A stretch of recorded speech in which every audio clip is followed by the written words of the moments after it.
Welcome to Canine Revolution Radio. Presented by Canine Revolution Dog Training, enhancing the dog and owner relationship through education, balance, and pack instinct. Live. All right, everybody, welcome to Canine Revolution Radio, episode 6. Very important episode today. We're going to be talking about how to socialize your puppy or your adult dog the right way. Because we know there's the wrong way, and we know there's the right way.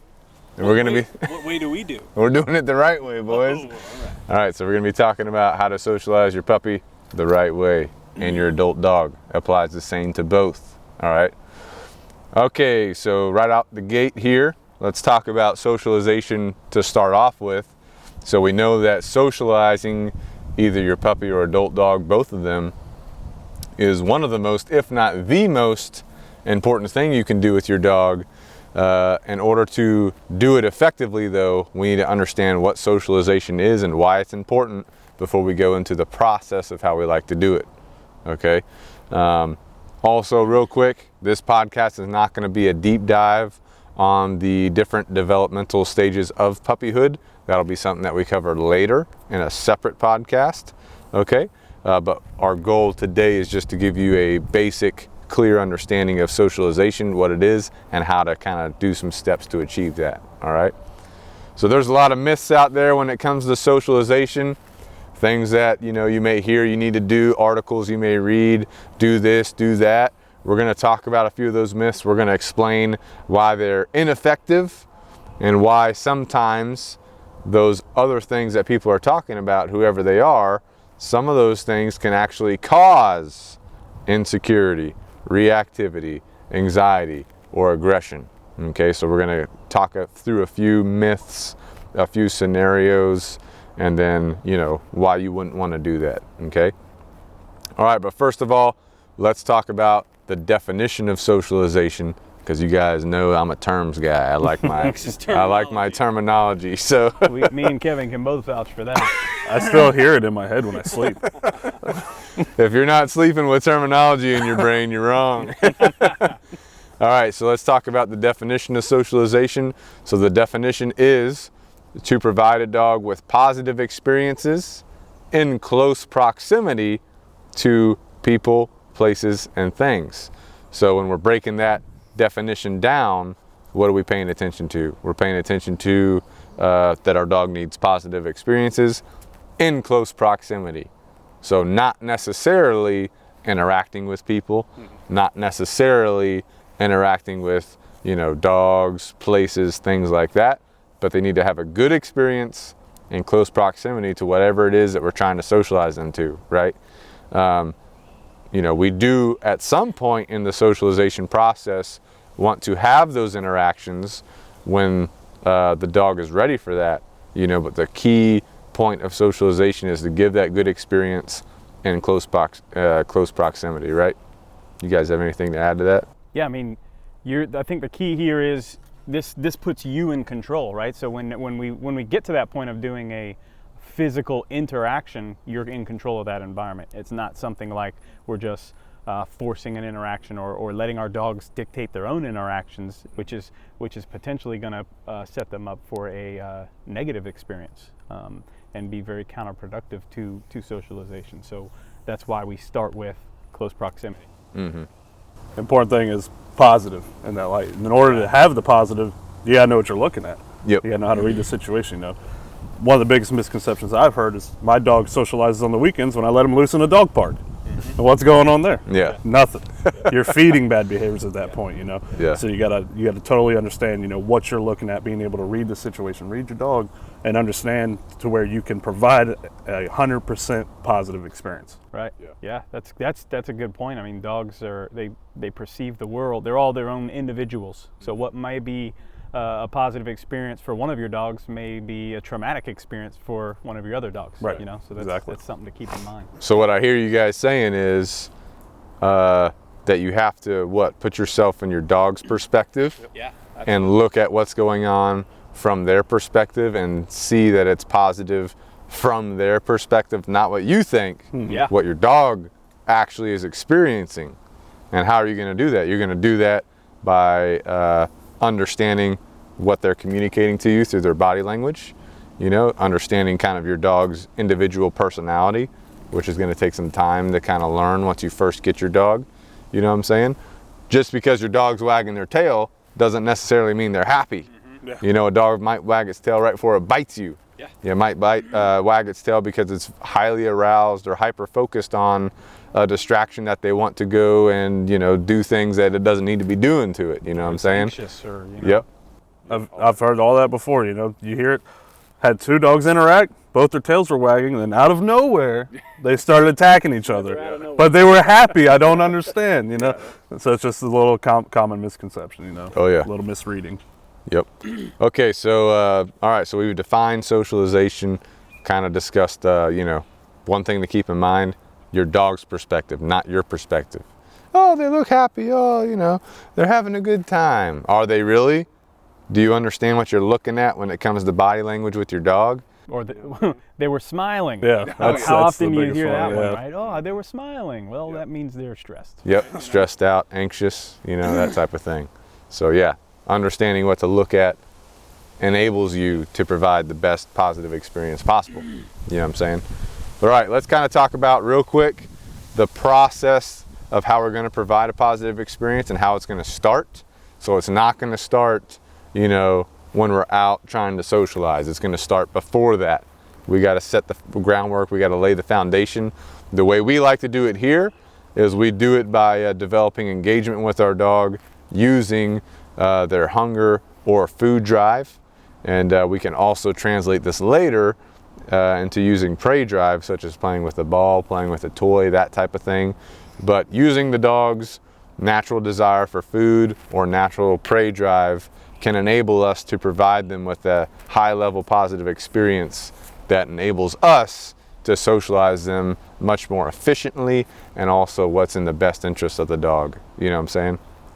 So real quick, if we're gonna stay on the hunger drive, food drive topic as far as engagement goes, we want our dog essentially to enjoy taking food from us as a reward, you know, and some people may say, well, they're not doing that for you, they're doing it for the food. Well, you know, I control the food, you know what I'm saying? And it also makes it a good experience for the dog and for me. It's fun for the dog and for me if we're playing with food together, you know what I'm saying? So food is literally just a reward or a item that we're playing with. We're having a good time. It's enjoyable for the dog. It's enjoyable for me. They're not just doing it just because, you know, the food, you know what I'm saying? Sure. That kind of makes sense. Think about it like your, you know, place of work. You know, yeah, I work for a paycheck, right? But you can have toxic leadership. You can have all sorts of things. Are you really just doing it for the paycheck, or because, you know, you respect the leader? Just depends on what's going on. But or because you're coworkers, you know what I'm saying? Yeah. You like hanging out, like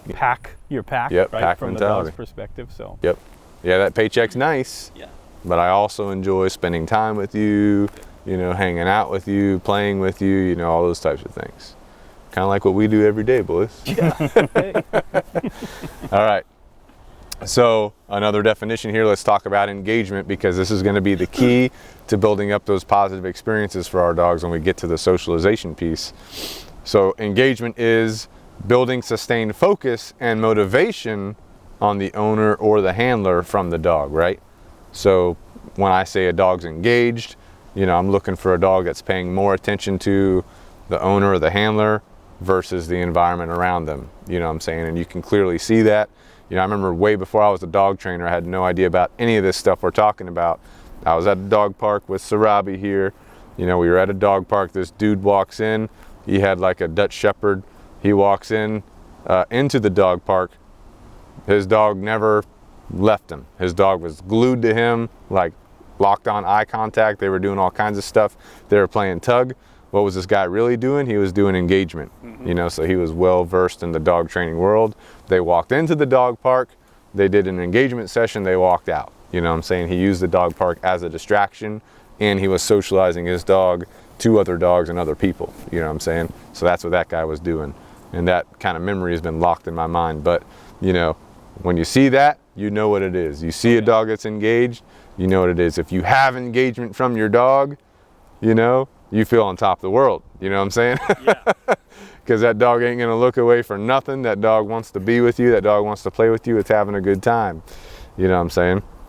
So, all right, how are we gonna start off this engagement process? Number one, we're gonna do this in our yard or maybe in our house, just like a general training area on our property. You know, and what you're gonna be doing is you're gonna be basically conditioning your dog to 2 words. What's the first one? Yes. So the first word is yes. The second one is good. So when we're talking about the word yes, all you're gonna do for this, you're gonna take your dog out to your training area, you know, yard. You can keep a leash on your dog, or if it's a small fenced in yard, you don't necessarily have to keep a leash on them. But let's say you're keeping a leash on your dog, you're walking around the yard, your dog looks at you randomly, right? So the purpose of the leash or the purpose of the fence is not to do anything other than allow your dog to not blow you off and go walk off and do something else. You know what I'm saying? So we're gonna limit, manage what they're able to get into. Then they start figuring out that we, you know, are fun to be with versus the environment. And the way we do that is the dog starts paying attention to us in that environment. We say yes immediately, backing up to kind of trigger some movement, which is more motivating for a dog.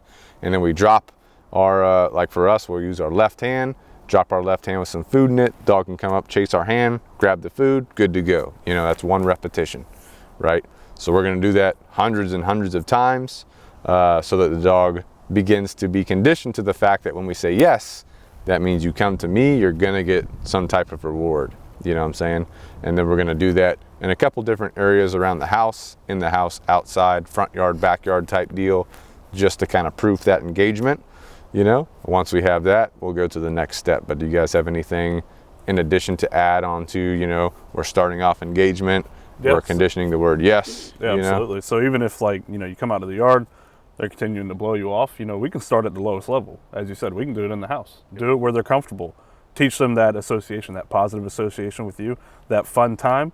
Eventually bleed it out into the yard, because what are you doing to your yard at that point with engagement? You're socializing them to the yard. Yeah. You know, making them more comfortable. And that translates across all environments later on.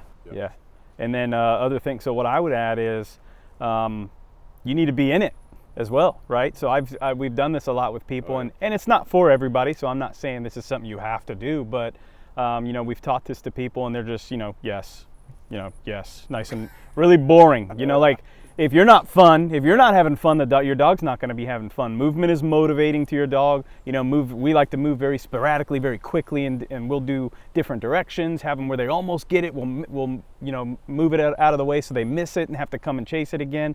So, you know, the more into it you are, the more into it your dog is going to be, and that can help you as well. You throw in a few goods in a row, get them anticipating that yes, you know, they want it, it's building, and you get that nice explosive energy. That's a good way to do it too. Oh yeah, that's critical what you just said too about you've got to be in it. That takes us back to this has to be fun for you and your dog. Right. You know what I'm saying? This shouldn't be oh man, I got to go do engagement again. Don't go out to your yard and like be on your cell phone. Yeah. You know what I'm saying? And try and do this. You got to put your phone away, you know, get out there. It's you and your dog. Yeah. You know what I'm saying? And you focus on each other and you have a good time. You know what I'm saying? This is the foundational piece to proper socialization. You know what I'm saying? All right. So we kind of talked about how we're going to condition the word yes, how we're going to use that. Remember, when we say yes, we're backing up, dropping a hand with food in it. The dog comes up, gets that food. Okay, let's talk about the second word, which is good. Kevin already kind of alluded to how we're going to use that a little bit. But the word good, if the word yes means I back up and you chase me for food, the word good is going to mean that you stay where you're at and I will deliver food to you. Okay, so if the dog, at this point, whenever I take my dog out to my training area, and, you know, quick pause there, you're not going to do this in one day. It's going to take multiple training sessions over a couple days. You know what I'm saying? So when you do get to the point where you go out to your training area, your dog is automatically looking at you because they know what's going on, and you say yes and they're chasing you for the food, now you're ready to go to the next piece, which is the word good, right? So I go out to my training area. At this point, my dog's locked onto me, they're looking at me, I say good. But in this time, instead of just backing up and letting them come to me, I say good, I step forward to them and I deliver food essentially to their muzzle with my hand, right? So I say good, give them the piece of food right below their nose, right where their mouth is, and they can grab it right there. So what we're teaching them is, when I say good, I will come to you and give you a reward. You stay where you're at. If I say yes, you can chase me, come to me for the reward. Does that kind of make sense? What do you guys have to add on that? I mean, this could be, you know, if you're looking for kind of like a schedule to do this in, you know, you just want to do it a few times a day, you can use their feeding schedule. Yeah. Have their food in your pouch, you know, their breakfast, take them out, 15, 20 minutes of this, you know, good to go. They ate, you provide them with their food that they need for that day until the evening, and then you can come out in the evening and do it again. Yeah. And at that point, you know, it just becomes just a schedule thing. You kind of lose track. Before you know it, hey, you're ready to move on to another environment. And we can use more high value rewards, you know, if we need to, treats, you know, meat rolls, toys, whatever later on. Yeah. But you could start with their basic feeding schedule. Oh yeah, yeah. I did that for weeks with my dog when I was training Vader, and you know, I remember, like, I'd take him to these different environments. It's almost like when he was we were working on our downstay, he would not look at anything else. He'd just be, boom, locked onto me. That's from that engagement. You know, doing all of his meals were, you know, in some type of socialization setting, that kind of thing. So, and that's what, you know, kind of spoke to me. I was like, wow, this stuff is powerful, you know. So, yeah, you don't really understand the power of what we're talking about unless you're doing it. Yeah. You know what I'm saying? Yeah, So if you're listening to this or you're watching this video, you know what I'm saying, go out, give this a shot, and don't be a one and doneer. You got to do this for several days. You'll start to see it, trust me. But I did it for a day, and then I took my dog to the dog park, and he just blew me off. Yeah, so that brings up a good point. Like, don't expect it to be like that. That's why we're specifically saying, do this at your home, somewhere like you said, Kevin, where your dog is comfortable, and build it up. And then we'll talk about what we're going to be doing next for the socialization piece, is going out to different locations, and you're going to slowly ramp up the level of socialization or competing motivators / distraction that's going on around you to ensure success. You know what I'm saying? All right, so first we got the engagement at our house. We've conditioned the word yes, we've conditioned the word good. Those are what we call reward markers. We're not going to go into detail on that, but it's a simple communication system, okay? So now what we need to do to increase the socialization is to go or get ourselves and our dogs somewhere in vicinity of whatever it is we want to socialize into. So that could be something as simple as your vacuum in your house. What if your dog used to attack your vacuum? What if your dog used to, you know, River, we just had him out here on Saturday. He used to attack the vacuum. You know, he's good to go now. What about, you know, if your dog's scared of the vacuum?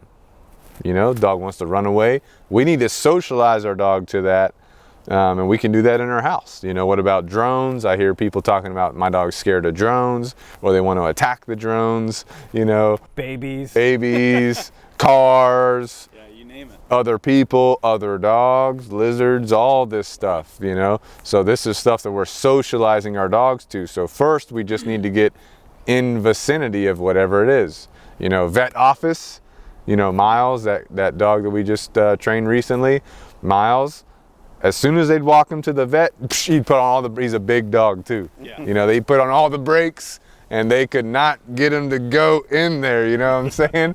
And now through training, we socialized him, and, you know, I've done a couple follow-up sessions with the owners, and that's what we did. We went over to the vet office, we did a happy visit where you just walk around, and we socialized him even more to the vet office, and now he don't even care. He just walked through, whatever, good to go, you know what I'm saying? So that's the power of what we're talking about, okay? So let's take a, excuse me, let's take a couple of examples of socialization. Let's talk about some common myths with those examples, and then, you know, how we're going to do it properly, right? So example number one, if we're talking about people, you know, because everybody says you get your puppy, you know, introduce them to as many people as possible, you know, get them around people, blah, blah, blah, blah, blah. And I'm not saying that's 100% wrong. I'm saying you need to do it the right way to ensure success through socialization. So a myth with that would be, okay, number one, if I allow my dog to just go up and run up and greet everybody and anybody that we see, number one, my dog could get spoiled because they think they need to see everybody.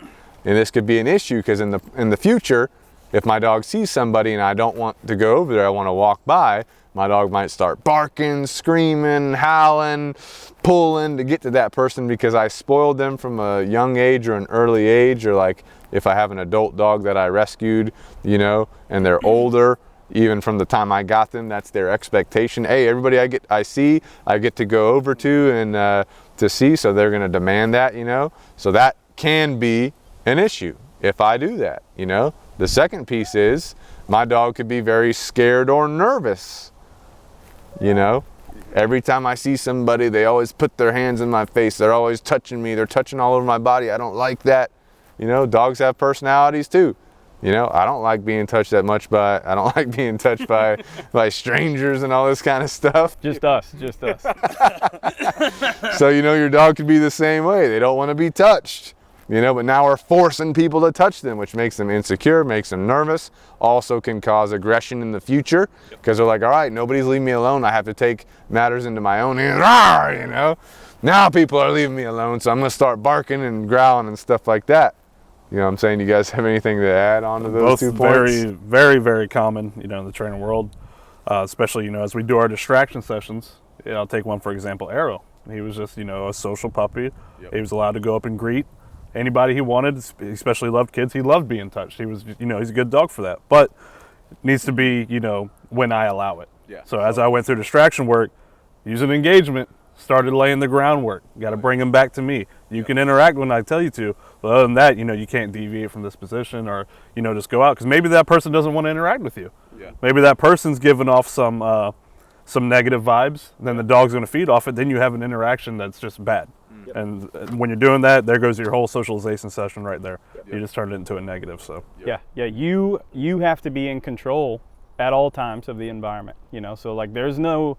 It's a myth. Like you don't have to just go, hey, you're a stranger, come pet my dog. Hey, you're a stranger, come pet my dog. Like you don't use people, yes, but I like to use people that I can control. Now, that sounds kind of weird, but you know what I'm saying? Like I'll use you guys or somebody that understands what we're doing, what your mission is. Use your family members. You can explain to them what you're doing, and you can kind of control their energy level, right? What do most people do when they see puppies? Oh my God, right? And what's your dog going to do? Respond to that energy level, right? So with all of this, you put yourself in control. Don't feel bad telling people, hey, no, you can't pet my dog, right? That's not going to ruin him at all.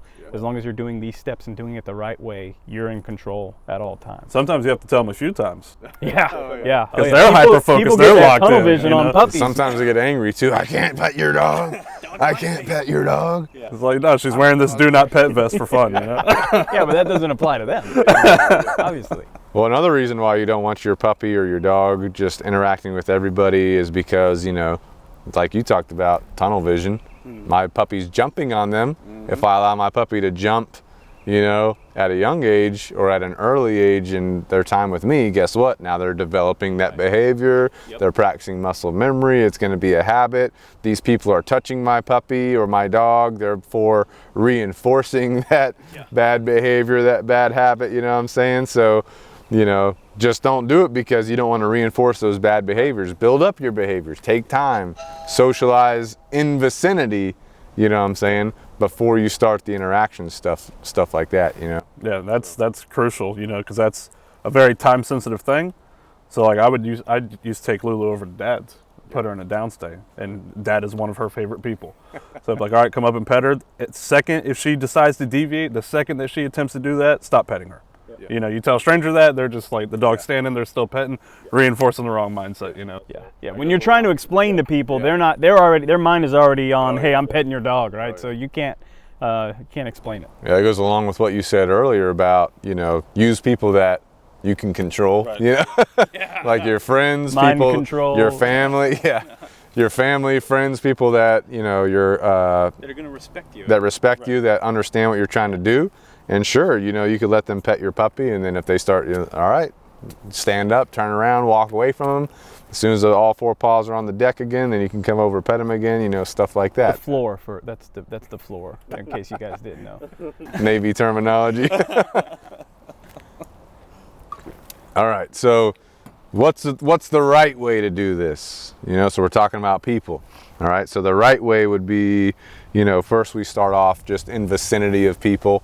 So let's say we want somewhere where there's not too many people, you know what I'm saying? So let's say a park, for example. There's gonna be some people walking around, yep. Might be some tennis players, might be picnic tables, whatever.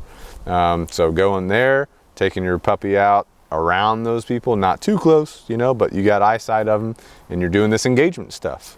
You know, your puppy's looking at you, you say yes, you back up, you give them a piece of food, you know, they're chasing you for that, building up, you know, good experience between you and your puppy. And then same thing, they look at you, you say good, you step to them, and you give them the food in that case, right? So those are the two things we're gonna be doing. And then we slowly, over time, and again, it's not gonna happen in one training session, it's gonna take time, and these training sessions could be 5, 10, 15, 20 minutes, not that long. Go out to the park, you could do it in your neighborhood. Yep. You know, you got your neighborhood community center, you got people out going on walks, you can do it, you know, where you know people are gonna be moving around at. You're just trying to get around people, in vicinity, in eyesight, you're playing with your puppy with engagement, and you slowly, over time, you get closer and closer and closer to these people. And then once you're comfortable with that, then you go to the next type of environment, like a medium type of environment, like a hardware store, or like a festival or a farmer's market. That would be, you know, getting into heavy types of distraction, but you kind of slowly increase your distance to those things until you're like within the crowd and you're doing the engagement. Your puppy's just staring at you, you're saying yes, you're giving them food, they're chasing you, you're saying good, you're rewarding them where they're at, you know what I'm saying? And then once you have that, then you can start going into the interaction stuff, you know, only when you and your puppy are ready for it, you know, but there's a lot of work to do between starting it and getting them used to being around people, you know what I'm saying? Yeah. What do you guys have to add on top of that? Yeah, so like you said, you know, it's a level thing. You know, don't do a session in your house, a session in your yard, one in your neighborhood, and then go to a sweet tea festival. Yeah, you know, right. you gotta work up towards it.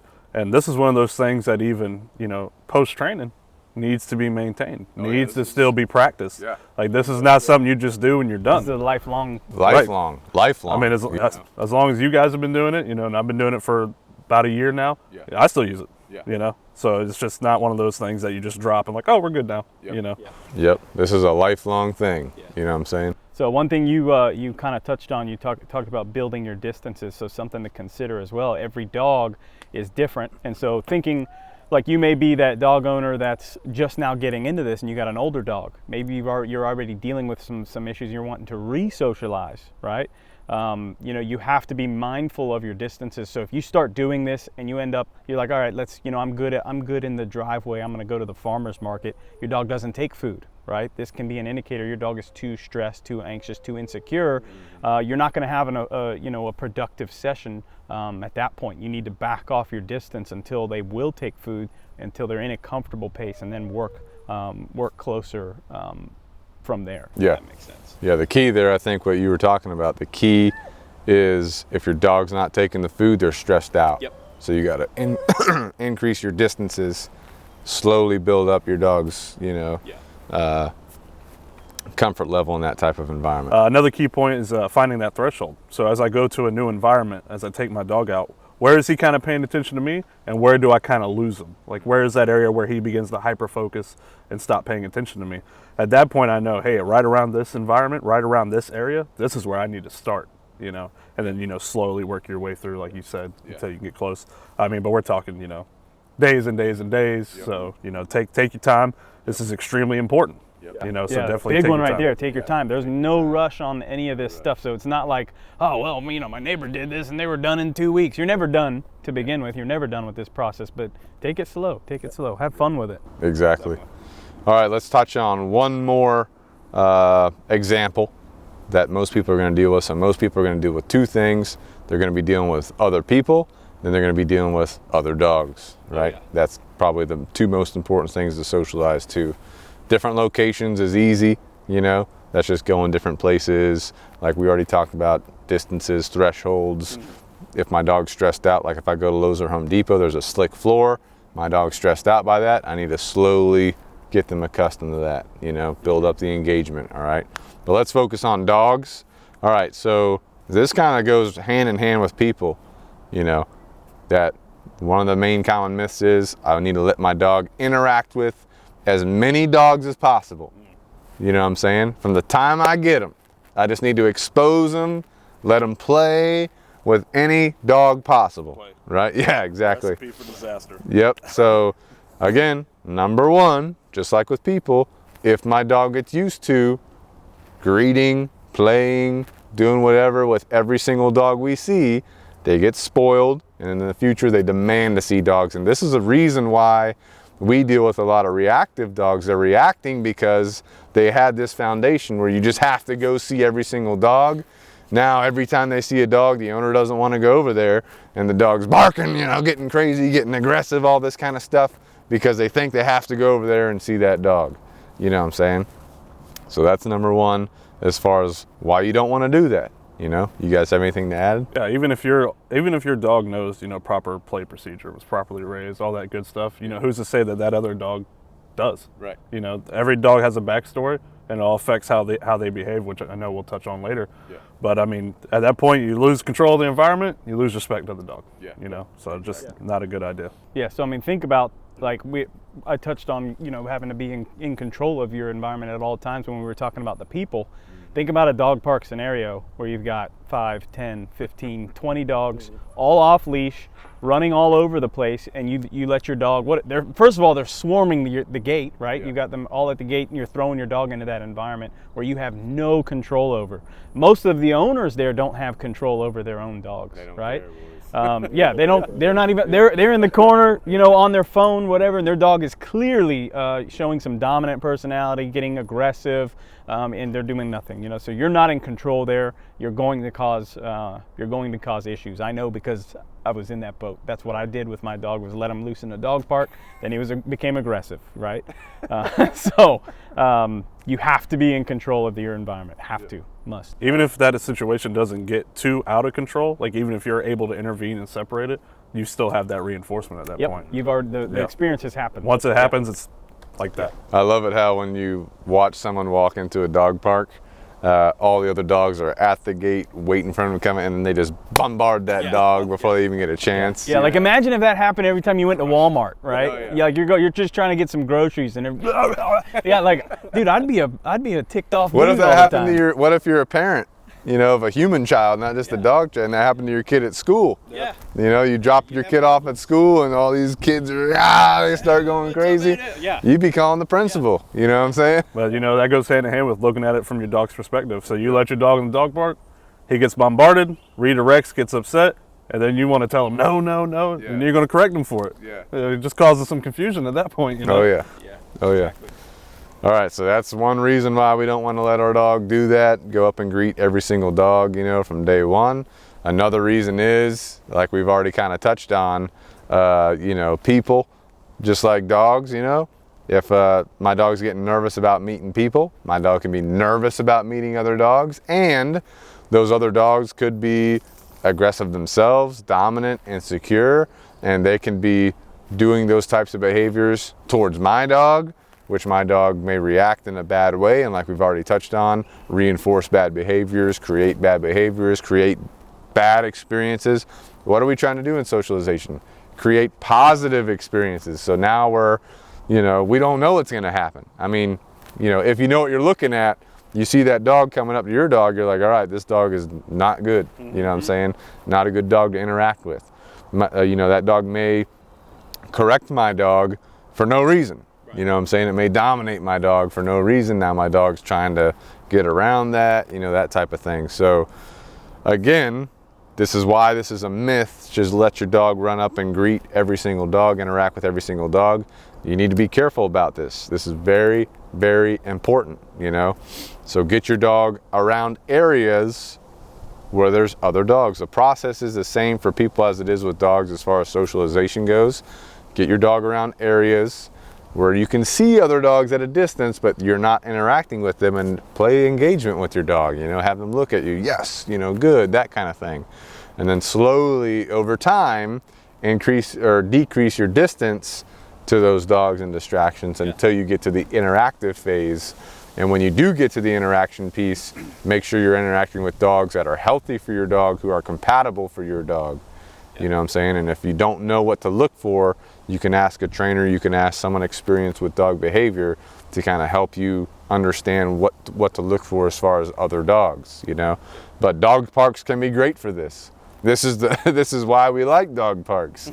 The only reason why we like dog parks is so we can train, use them for socialization, all that type of stuff. You got people moving in and out of that dog park, you know, and you can. You got dog fights going on. Yeah, you got dog fights going on. You got dogs running away from their owners, all kinds of bad stuff happening. But that's a good training opportunity for you and your dog, you know. What do you guys have to touch on that? So when you do get to the interaction phase, just like we talked about with when you get to the interaction part with people, right? You use people that you can control or people you trust. You can do the same thing with dogs, right? Use maybe family members' dogs that you know, like I've personally trained my brother's dogs. One of my dogs I'm not gonna let interact with Vader. One of them I will let interact with Vader. I know that, you know, my brothers can control their dogs and will, if I see anything that we don't like, we can immediately separate that. You know, immediately go into a recall. We can, and we know we're in control of that environment at all times. You know, I'm going to use dogs that I like their body language that I'm seeing, but I also trust the owner of that dog. They're paying attention just as intently as I am, and you know, are just as interested as I am in having a positive experience. I think that you know, we as people, we as humans, you know, need to get away from this idea that, oh, it's a dog. You know, dogs like to play together. They're fine. You know, every dog is different personalities, potentially different issues, different behaviors. You know, we just really need to be able to read them and to know what we're dealing with before we make a bad situation worse. Yeah, exactly. But all right, so the process of socialization, we talked about two examples. People and dogs are probably the most common one people are going to be dealing with. We touched real quick on different locations, such as a hardware store with a slick floor, how you're going to kind of work through that. But essentially, the whole process of socialization is the same, whether it's an item like a Dremel that you're going to be grinding your dog's nails with, a vacuum, people, dogs, children, anything, it's all the same. And the fact that you're going to do engagement first, right? You're going to be doing engagement, teaching your dog engagement at your house first, and slowly increasing the level of distraction or what's going on around you, whatever you're socializing your dog to. So like if it's a Dremel or a vacuum, you're just going to put it at a distance from you at first, and you're slowly going to get close to it, turn it on, you know, go through those kind of steps. But you just have to identify the steps that you and your dog need for that particular item. But anyway, start off with engagement. Slowly over time, decrease your distance or vicinity to whatever that is.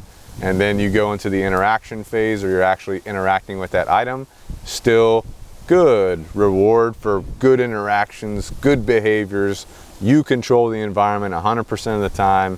You make sure you're setting your dog up for success, because setting your dog up for success, you're going to be setting yourself up for success. You know what I'm saying? That's right. All right, that's all we had for this episode. We appreciate you guys. Be sure to check us out. Facebook, Instagram, YouTube, our website, caninerevolutiondogtraining.com. Whatever you have questions on, let us know. We appreciate you, and I hope you guys have a good one.